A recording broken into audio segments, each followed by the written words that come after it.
Happy morning leaders. आप सभी का स्वागत है आज के इस ट्रेनिंग सेशन में। जैसा कि आप सभी जानते हैं कि आज का जो सेशन है वो टर्मरिक के ऊपर है। कुरकुमिन जिससे कि हमें मिलता है। और आप सभी जानते हैं कि हल्दी एक तरह के मेडिसिन के काम में भी आता है। ठीक है, तो आज का टॉपिक है टर्मरिक यानी हल्दी। तो शुरू करते हैं। और शुरू करने से पहले एक बार जानते हैं कि हमारे पास जो प्रोडक्ट्स हैं वो अपनी 3 कैटेगरी के हैं। और उन कैटेगरीज में आप देख सकते हैं कि nutritional category, activator category and protection category के प्रोडक्ट हैं। प्रोटेक्शन में आपका किसान बायो प्रोटेक्ट और किसान प्लांट गार्ड। एक्टिवेटर कैटेगरी में किसान 100।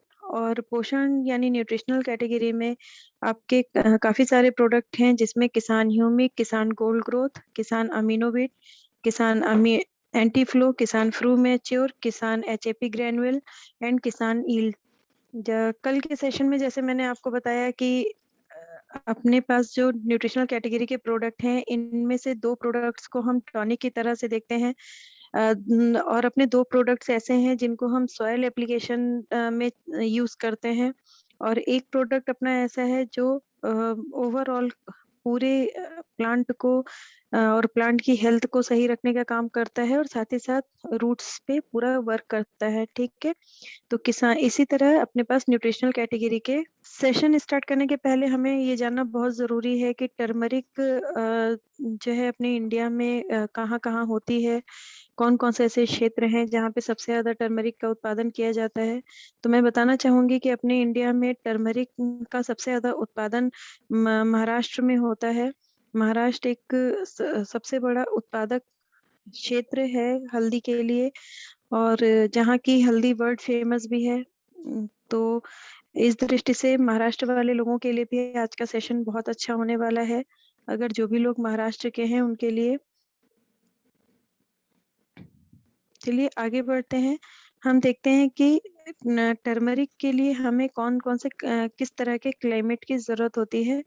तो टर्मरिक एक ट्रॉपिकल हर्ब है, और जो ट्रॉपिकल और सब ट्रॉपिकल एरियाज में बहुत अच्छे से ग्रो करती है। जैसे लेकिन एक ऐसी जगहों पे जहाँ पे धूप बराबर से मिले, बहुत ज्यादा छाया नहीं होनी चाहिए, और थोड़ी ह्यूमिडिटी होनी बहुत ज्यादा जरूरी होती है कि ओपन ग्राउंड्स में जहाँ पर डायरेक्ट सनलाइट आए, और लेकिन सनलाइट के साथ साथ ह्यूमिडिटी यानी उमस भरा जहाँ पे तापमान होगा, उस जगह पे टर्मरिक बहुत ही अच्छे तरीके से ग्रो करती है। नेक्स्ट हम देखते हैं कि कौन सा टाइम सबसे अच्छा होता है टर्मरिक के प्लांटेशन के लिए। तो उसमें मैं बताना चाहूंगी कि मई से जून या जुलाई से अगस्त, डिपेंड करता है कि आप किस तरह का प्लांट ले रहे हैं, टर्मरिक आप कौन सी वैरायटी का यूज कर रहे हैं, और आप कौन से क्षेत्र में इसको लगाने जा रहे हैं। इस चीज को देखते हुए आप मई से और अगस्त तक इसका प्लांटेशन कर सकते हैं। एक चीज और भी है कि टर्मरिक जो है वो उम, जैसे कि कई सारी और क्रॉप्स के साथ में इंटीग्रेट करके भी आप लगा सकते हैं। जरूरी नहीं है कि पूरे अगर आपने टर्मरिक लगाई है तो टर्मरिक ही लगाइए। ठीक है, मतलब कई सारे क्रॉप्स के साथ में मिक्स करके भी इसको लगाया जा सकता है। जैसा आप सभी जानते हैं कि टर्मरिक जमीन के अंदर होने वाली एक क्रॉप है, जो तो इसलिए हमें उस तक पोषण पहुंचाने के लिए किसी भी तरह के जो प्रोडक्ट्स जरूरी होते हैं, तो उनमें हमें ड्रिप में ही प्रोडक्ट्स को पहुंचाना चाहिए, जिससे कि प्रोडक्ट्स पूरे जो हल्दी का साइज है, जो शेप है, उस पे प्रॉपर वर्क कर सके। ठीक है, आगे बढ़ते हैं तो देखते हैं कि इसके लिए किस तरह की सॉइल्स बहुत अच्छी होती हैं। हल्दी की खेती करने के लिए बहुत ही ज्यादा मतलब लोमी सॉइल्स नहीं होनी चाहिए। इवन हल्की सी रेतीली मिट्टी जो होती है, जो थोड़ी सी रेत मिक्स की हुई, वो उस टाइप की मिट्टी होनी चाहिए। मतलब ऐसा नहीं है कि पूरी ही रेतीली मिट्टी हो, ऐसा नहीं, लेकिन जो दोमट मिट्टी होती है उसके साथ साथ में थोड़ा सा रेतीली मिट्टी का भी कॉम्बिनेशन जो होता है, वो बहुत ही उपयुक्त माना जाता है। और यही एक कारण है कि हल्दी महाराष्ट्र में सबसे ज्यादा ग्रो की जाती है, क्योंकि महाराष्ट्र के कुछ एरियाज में जो है इसके लिए बिल्कुल सुटेबल मिट्टी पाई जाती है, ठीक है? लेकिन अब जहाँ पर जिन क्षेत्रों में हल्दी तो लगा रहे हैं लेकिन अगर इस तरह की मिट्टी नहीं है, तो वहाँ पर आपको क्या यूज़ करना है? आपको किसान ग्रो के जो प्रोडक्ट्स हैं वो सॉइल को उसके अनुरूप बनाने के लिए आपको क्या यूज़ करना है? एक चीज़ प्रोडक्ट्स के बताने से पहले मैं आपको एक चीज़ और बताना चाहूँगी कि हल्दी की खेती में हमेशा प्रोडक्ट थोड़े ज़्यादा क्वांटिटी में लगते हैं, क्योंकि बहुत ज़्यादा न्यूट्रिशन की ज़रूरत होती है मिट्टी को और जो पौधा होता है उसको बहुत ज़्यादा न्यूट्रिशन की ज़रूरत होती है। तो जनरल जो प्रोडक्ट्स हम यूज़ करते हैं उनकी मात्रा हमेशा बढ़ा के देनी होती है। तो किसान ग्रो के प्रोडक्ट्स में जब आपको यूज़ करना है तो किसान यील्ड आपको लेना है 800 ग्राम से 1 केजी तक पर एकड़ में और क्योंकि आपको ड्रिप में देना है, ठीक है? ये भी आपको ध्यान रखना है। तो जनरली अगर हम इसको फॉलियर एप्लीकेशन में यूज़ करते हैं तो किसान यील्ड को हम 300 से 500 ग्राम डालते हैं, लेकिन एक तो हमें ड्रिप में देना है और सेकंड थिंग कि हमें हल्दी के लिए देना है। तो उसको ध्यान में रखते हुए आपको किसान यील्ड 800 ग्राम से 1 केजी पर एकड़ देना है और इसको हल्दी के प्लांटेशन के टाइम से आप दे सकते हैं और अगर आप डेढ़ से 2 महीने मतलब 45 से 50 दिन की गैपिंग पर आपको दोबारा भी किसान यील्ड का ही यूज़ करना है, सेम डोज़ेज़ के साथ में। इसके इसके साथ में आपको किसान बायो प्रोटेक्ट देना है 250 ग्राम पर एकड़। अगर आप यहाँ पर मैं बताना चाहूँगी कि अगर बायो प्रोटेक्ट आप दे रहे हैं फॉलियर एप्लीकेशन में, तो आपको 250 ग्राम पर एकड़ में देना है, लेकिन अगर ड्रिप इरिगेशन में आप दे रहे हैं, तो यहाँ पर आपको 500 ग्राम पर एकड़ में आपको देना है। 5 यहाँ पे 1 एकड़ में मतलब है हमारा कि हम यहाँ पर पानी की जो मात्रा है, वो कितनी यूज़ कर रहे हैं। उसके अकॉर्डिंग ये प्रोडक्ट आपको देना है, ठीक है? नेक्स्ट हम चलते हैं तो ये एक जनरल सी इन्फॉर्मेशन थी कि जैसे आप मिट्टी को कैसे हल्दी के उपयुक्त बना सकते हैं और बायो प्रोडक्ट का यूज़ करना इसलिए ज़रूरी है कि जो भी मिट्टी में अगर जो कुछ बीमारी है जो पौधे पौधे में लग सकती है या हल्दी में मिट्टी के ज़रिए या उसकी जड़ों में कोई बीमारी आ सकती है, तो बायो प्रोटेक्ट का यूज़ करना प्लांटेशन के टाइम से ही बहुत ज़रूरी है। अ, इस टर्मरिक क्रॉप के लिए प्लांटिंग मटेरियल को बहुत ही केयरफुली चूज़ करना चाहिए और जो इसके राइज़ोम्स जो होते हैं वो पेस्ट से और डिजीज़ेज़ फ्री होने चाहिए मतलब उसमें जब आप इसको चूज़ करें, जब इसका चुनाव करें तो आपको ये ध्यान में रखना है कि इसमें किसी तरह का कोई कीड़ा ना हो और किसी तरह की कोई भी बीमारी ना हो। बीमारी में सबसे ज़्यादा जो बीमारी आती है वो रूट रॉट की आती है कि जड़ों में ही समस्या रहती है और क्योंकि हल्दी की गाँठें जड़ों से जुड़ी हुई होती हैं, तो इसीलिए उसका चुनाव बहुत ही सोच समझ के और देख कर के करना चाहिए, जिससे कि हल्दी की गाँठें जब निकलनी शुरू हों, तो वहाँ पर किसी भी तरह की कोई भी प्रॉब्लम ना आए, ठीक है? आगे बढ़ते हैं कि जैसे यहाँ पर आपको कौन-सा ताकि उसकी जड़ों में कोई प्रॉब्लम ना आए, तो आपको यहाँ पर इस किसान ग्रो का कौन-सा प्रोडक्ट यूज़ करना है, किसान बायो प्रोटेक्ट आपको यूज़ करना है और प्लांटेशन करते टाइम पे, ठीक है? जैसे ही आपने प्लांटेशन के लिए जो प्लांट्स आपके पास रेडी रखे हैं लगाने के लिए, तो उन सारे प्लांट्स को आपको किसान बायो प्रोटेक्ट के मिश्रण में पानी में आप किसान बायो प्रोटेक्ट का मिश्रण तैयार कर लीजिए और उसके अकॉर्डिंग मतलब 1 लीटर पानी में आपको कम से कम 1.5 ग्राम के अकॉर्डिंग आपको किसान बायो प्रोटेक्ट लेना है और उस मिश्रण में हल्दी के जो आपने जो प्लांट्स लिए हैं प्लांटेशन करने के लिए, उनको आपको उसमें डिप करना है और लगा देना है। इस तरीके से किसी भी तरह की कोई भी प्रॉब्लम उसकी जड़ों में नहीं आएगी, ठीक है? और एक चीज़ और बताना चाहूँगी कि सोइंग के लिए दोनों तरह की मतलब हल्दी आप लगा सकते हैं। एक तो जो मदर राइज़म्स होते हैं और जो फिंगर्स माने कि जो कलमे जिनको हम हिंदी में कलम बोलते हैं कि किसी भी चीज़ की कलम लगाना, उस तरीके की दोनों आप लगा सकते हैं और उनको 4 से 5 सेंटीमीटर के लंबे-लंबे पीसेज़ में आप कट कर लीजिए और मतलब कि उसके बाद में आप उसको जैसे जो बेड्स आपने बना रखे हैं, उन बेड्स में आप उसको इज़िली सोइंग कर सकते हैं या उसकी बुआई कर सकते हैं। लैंड प्रिपरेशन करने के लिए आपको यहाँ पर क्या चाहिए, प्लांटेशन से पहले आपको पता है कि लैंड का प्रिपरेशन करना पड़ता है। तो लैंड प्रिपरेशन कैसे होनी चाहिए कि जो बेड्स आप बना रहे हैं मिट्टी में, ठीक है, वो कम से कम 15 सेंटीमीटर की हाइट के होने चाहिए और 1 मीटर की चौड़ाई में होना चाहिए।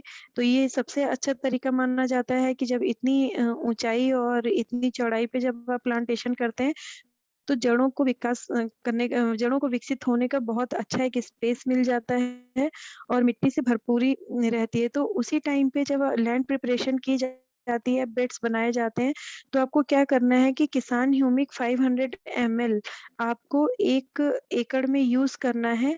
और अगर अगेन मैं यहाँ पे बात करूँगी कि अगर आप इसको किसान ह्यूमिक को डायरेक्ट अगर आप इस मतलब कि डायरेक्ट अगर आप इरिगेशन के माध्यम से दे रहे हैं, तो अगर डायरेक्ट सिंचाई के में पानी का जैसे यूज़ करें ना, खेत तैयार करने से पहले जो करते हैं, उस तरीके से करते हैं, तो यहाँ पर आपको किसान ह्यूमिक को आपको कैसे यूज़ करना है कि जो पानी का सोर्स है, वहाँ पर आप किसान ह्यूमिक की बॉटल में नीचे एक छेद कर दीजिए, एक होल कर दीजिए और धीरे-धीरे, धीरे-धीरे वो एक-एक बूंद गिर-गिर के पानी के थ्रू पूरे खेतों में पहुँच जाता है।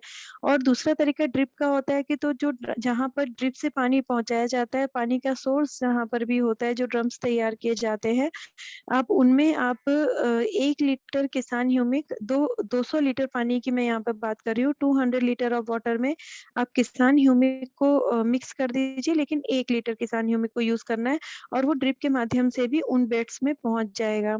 ठीक है, नेक्स्ट हम चलते हैं कि इरिगेशन की रिक्वायरमेंट टर्मरिक में कैसे-कैसे होती है। तो जैसे मैंने बताया कि इरिगेशन का कोई पर्टिकुलर इसमें टाइम नहीं है, लेकिन डिपेंड करता है कि सॉइल कैसी है और क्लाइमेटिक कंडीशंस कैसी हैं, उसके अकॉर्डिंग यहाँ पर इरिगेशन का रिक्वायरमेंट होती है। लेकिन यहाँ पर ये ध्यान रखना है कि जो हमारे किसान भाई लोग हैं, वो जब भी इरिगेशन कर रहे हैं ठीक है, सिंचाई वो जब भी खेतों में कर रहे हैं, तो उस सिंचाई को करते समय वो हर बार अगर पानी में किसान 100 का यूज़ करेंगे, किसान 100 की जो डोज़ेज़ होती हैं वो 1 लीटर पानी में 0.05 एमएल के हिसाब से यूज़ की जाती हैं। तो अगर किसान भाई लोग इरिगेशन के टाइम पे किसान 100 जो रिकमेंडेड डोज़ेज़ हैं उसके साथ में अगर इसका यूज़ करते हैं तो उनके लिए बहुत ही अच्छे बेनिफिट्स होते हैं क्योंकि वो मिट्टी में नमी को बनाए रखने का काम करता है। तो अगर इरिगेशन मान लो बार-बार ना भी करना हो या अगर कहीं पे पानी की कोई दिक्कत आ रही है तो वो वहाँ पर मतलब उस कमी को पूरा करेगा। दूसरी चीज़ कि वो जो क्योंकि मैंने बताया कि हल्दी के लिए आपको जो पोषक तत्व होते हैं वो बहुत ज़्यादा मात्रा में लगते हैं। तो यहाँ पर जब आप किसान 100 का यूज़ करते हैं तो जो मिट्टी में मौजूद जितने भी पोषक तत्व होते हैं वो उनको एक्टिवेट कर देता है और एक्टिवेट करने के साथ-साथ वो मतलब जितना समय-समय पर जब हम किसान 100 देते रहते हैं तो पौधा जो है मिट्टी में जितने भी पोषक तत्व हैं वो समय-समय पर एक्टिव होते रहते हैं और पौधे को पूरा पोषण मिलता रहता है। ठीक है? तो इसलिए इरिगेशन के टाइम पे किसान 100 का यूज़ आपको ज़रूर से करना है। अब हम आगे चलते हैं कि किस तरह का जो ऑर्गेनिक फर्टिलाइज़र्स हों या जो बाकी के जो फर्टिलाइज़र्स किसान भाई लोग यूज़ कर रहे हैं, वो टर्मरिक क्रॉप में कैसे-कैसे करना चाहिए। मोस्टली टर्मरिक के क्रॉप के लिए और अच्छे से अच्छा प्रोडक्शन लेने के लिए किसान भाई लोग जो है वो एनिमल डंग्स जो होते हैं उनको यूज़ करते हैं जिसमें काऊ डंग यानी जो पके हुए गोबर की खाद है, वो सबसे ज़्यादा प्रचलित मानी जाती है और सबसे ज़्यादा यूज़ में लाई जाती है। और साथ ही साथ जो टर्मरिक है जैसे मैं शुरू से बताती आ रही हूँ कि उसको हेवी मतलब कि ज़्यादा मात्रा में ब खाद और खाद की ज़रूरत होती है तो ज़्यादा मात्रा में मैन्योर और फर्टिलाइज़र्स लगते हैं। तो इस कंडीशन में क्या करना है कि जो काऊ डंग है ठीक है, वो एक बेसल डोज़ के साथ में देनी चाहिए जब हम प्लांटिंग कर रहे हैं, मतलब जब हम उसको लगा रहे हैं। लेकिन साथ ही साथ यहाँ पर आपको क्या करना है काऊ डंग के साथ-साथ नीम केक आपको लेना है और 0.8 टन पर एकड़ के अकॉर्डिंग यानी कि तकरीबन आप इसको बोल सकते हैं कि आपको टन्स में यहाँ पर देखना है, यहाँ पर केजीज़ में नहीं देखना है। तो 0.8 टन आपको यहाँ पर लेना है और उसको काऊ डंग के साथ में मिलाकर, काऊ डंग भी यहाँ पर कम से कम 3 से 4 टन लगेगा। तो 1 एकड़ के क्षेत्र में उसमें मिक्स करिए और साथ ही साथ किसान एचएपी ग्रैन्युअल को 3 से 4 केजी पर एकड़ के अकॉर्डिंग मिक्स करके और आपको उसकी ब्रॉडकास्टिंग कर देनी है, यानी पूरे खेत में आपको वो उसका छिड़काव कर देना है। छिड़काव माने छिटक देना है, जैसे हाथ में लेकर के उसको छिटकते हैं, उस तरीके से उसको छिटक देना है। तो यहाँ पर क्या होगा, फर्टिलाइज़र और जो मैन्योर्स हैं, ये मैन्योर्स जितने भी हम यूज़ करते हैं, ये बहुत अच्छे से पोषण प्रदान करते हैं और मिट्टी को बहुत उपजाऊ बना देते हैं। तो किसान एचएपी ग्रैन्युल क्या करता है कि जो हल्दी में गाँठें जो आने वाली होती हैं, जो उनका फुटाव होने वाला होता है, वो उसकी प्रोसेस को बहुत अच्छे से मेंटेन करके रखता है। यहाँ पर किसान एचएपी ग्रैन्युल का यूज़ जो है वन्स इन अ मंथ आपको करना चाहिए हल्दी के पौधे में। जैसे जब हल्दी की क्रॉप आप लगा रहे हैं, वन्स इन अ मंथ मतलब कि 30 डेज़ में एक बार आप कभी भी किसान एचएपी ग्रैन्युल का यूज़ कर सकते हैं। लेकिन जो जनरल किसान एचएपी ग्रैन्युल की जो डोज़ेज़ चलती है 2 केजी पर एकड़, यहाँ पर उससे ज़्यादा डोज़ेज़ लेनी है, तो 3 टू 4 केजी पर एकड़ के अकॉर्डिंग आपको इसका यूज़ करना है। ठीक है, अब देखिए वैसे तो हल्दी में बहुत ज़्यादा बीमारियाँ नहीं आती हैं, बहुत ज़्यादा पेस्ट नहीं आते हैं, लेकिन फिर भी कुछ तरह की बीमारियाँ हैं जो मैं इमेज से यहाँ पर समझाना चाहूँगी। आप देख सकते हैं कि जैसे ये लीफ स्पॉट आ जाते हैं इस तरीके से, ठीक है, एक ब्लाइट्स की प्रॉब्लम्स आ जाती हैं, या आप सबसे मेजर प्रॉब्लम हल्दी में आती है, तो इस तरह की जो जड़ों की प्रॉब्लम है कि जड़ें ही पूरी तरह से नहीं हो पाती। तो जड़ों में प्रॉब्लम आने के 2 रीज़न हो सकते हैं, या तो उसमें नीमाटोड हो सकता है, तो नीमाटोड अगर ना हो, इसके लिए आप कंट्रोल कर रहे हैं कि आप नीम केक की खाद डाल ही रहे हैं, ठीक है? और बाकी दूसरा एक जो होता है वो फंगल डिज़ीज़ होती है। तो क्योंकि अपने पास में जो कैटेगरी है उसमें कोई भी प्रोडक्ट रिलेटेड नहीं है पेस्ट कंट्रोल से, यानी कि कोई भी पेस्टिसाइड अपने पास अवेलेबल नहीं है। तो लेकिन हम किसान भाइयों को सजेस्ट कर सकते हैं कि वो इसमें फंगल डिज़ीज़ ना आए, उसके लिए किसान बायो प्रोटेक्ट का यूज़ उनको करना है। और साथ ही साथ ये जो प्रॉब्लम आ रही है पत्तों में, जो पीलेपन, ये पीला पड़ने की जो प्रॉब्लम आती है, ये आप देख सकते हैं इस तरीके से करके, और नीचे तक के जो पूरे प्लांट हैं वो बेकार हो जाते हैं, पूरे सूखने लगते हैं, पीले पड़ के गिरने लगते हैं। तो यहाँ पर किसान बायो प्रोटेक्ट और किसान प्लांट गार्ड का आपको यूज़ करना है। किसान जो प्लांट गार्ड है वो किसी भी तरह के वायरल इन्फेक्शन को खत्म करता है, और किसान बायो प्रोटेक्ट किसी भी तरह के फंगल डिज़ीज़ को खत्म करता है, क्योर कर लेता है। तो अगर इस तरह की कोई भी प्रॉब्लम आपको नज़र आती है, तो आप वहाँ पर किसान बायो प्रोटेक्ट और किसान प्लांट गार्ड का यूज़ करिए। किसान बायो प्रोटेक्ट आपको 250 ग्राम पर एकड़ में लेना है, और किसान प्लांट गार्ड आपको 150 एमएल पर एकड़ के हिसाब से लेना है। लेकिन यहाँ पर ये ध्यान रखना है कि ये दोनों ही प्रोडक्ट, अगर पत्तियों में इस तरह की प्रॉब्लम आपको नज़र आ रही है, पत्तियों में हल्दी की जो पत्तियाँ हैं, उसमें नज़र आ रही है, तो आपको इन दोनों प्रोडक्ट्स को फॉलियर एप्लीकेशन में यूज़ करना है। लेकिन अगर जड़ों में जो प्रॉब्लम आ रही है, अगर वैसी प्रॉब्लम आपको दिखती है, तो ड्रेंचिंग के माध्यम से या ड्रिप के माध्यम से आपको किसान बायो प्रोटेक्ट और किसान प्लांट गार्ड को देना है। ठीक है? यहाँ पर ये ध्यान रखने वाली बात है कि टर्मरिक का साइज़ बढ़ाने के लिए, टर्मरिक का शेप अच्छा करने के लिए एक टॉनिक के तौर पे आप, क्योंकि यहाँ पे कोई फ्लावरिंग स्टेज नहीं होती है, सिर्फ़ नीचे से हल्दी की गाँठें ही बननी शुरू होती हैं, तो उसका शेप और साइज़ मेंटेन करने के लिए आपको यहाँ पर फ्रू मैच्योर और किसान गोल्ड ग्रोथ का यूज़ करना है। टर्मरिक की क्रॉप को कम से कम लगाने के 2 महीने बाद, यानी कि 60 दिन के बाद से आपको 60 दिन के बाद से आपको प्रॉपर जो है हर 20 से 22 दिन के इंटरवल पे किसान गोल्ड ग्रोथ और किसान फ्रू मैच्योर का यूज़ करना है, जिससे कि हल्दी की गाँठें बहुत ही अच्छी हों, उनका शेप और साइज़ भी काफ़ी अच्छा रहे। ठीक है, तो ये कुछ जनरल इन्फॉर्मेशन थी हल्दी के बारे में, जो कि आप लोग अगर जो भी हमारे किसान भाई लोग हैं, अगर वो कुछ हल्दी की खेती करते हैं, तो वो इसका लाभ ले सकते हैं, इन प्रोडक्ट्स को अपने खेतों में यूज़ कर सकते हैं। तो ये कुछ जनरल सी इन्फॉर्मेशन थी टर्मरिक की खेती के बारे में, जिसमें बहुत ज़्यादा क्योर नहीं करनी पड़ती है, लेकिन बस अगर टाइम-टाइम से आपने उसका फर्टिलाइज़र और मैन्योर्स का जो मैन्योर्स होते हैं अपने, अगर उनका बहुत अच्छे से यूज़ किया है और टाइम-टाइम पे ध्यान रखा है, इरिगेशन का ध्यान रखा है, तो टर्मरिक में डिज़ीज़ आने के भी चांसेस बहुत कम होते हैं।